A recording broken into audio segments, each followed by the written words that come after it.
Lorondiak bamalak siratuna bema agora dedão assiste ela totolia atual bahia edição oin loronia.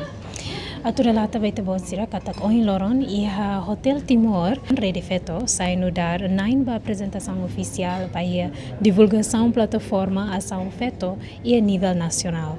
E a iniciativa nebe o objetivo atu hametin feto sirenia participação sirenia liderança no advocacia befeto sirenia direito e a Timor-Leste. E a Bibang Nolete Dane, Rede Feto Timor-Leste, aprecia esforço secretário de Estado Igualdade Ninia, nebe apresenta uma plataforma Ação Feto Timor-Leste 2025-2029 e a Conselho Ministro e a Fulang Hirak Bakoto. E plataforma idane halibur feto sira representantes sociedade civil no parte interessada principal sira onde discute área prioridade onde promove feto sirinha direito no assegura katak sirinha lian hetan representação macas e a desenvolvimento nacional.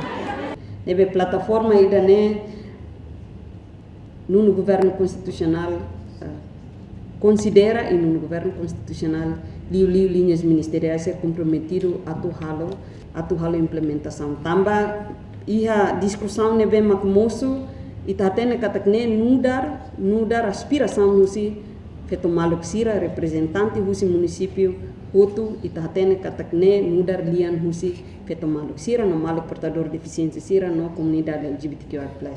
Tamba itatene katak Congresso ne na cloque e Congresso ne ba ema hotunian inclusive tebes também precisa aturona ema hotunian liu husi implementação política ou plataforma ação ne bema kia.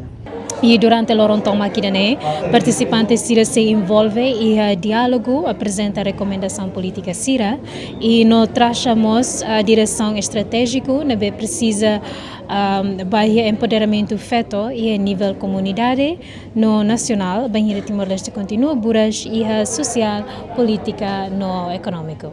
O Hotel Timor, Digna Serão, Argentina Cardoso, Batatoli.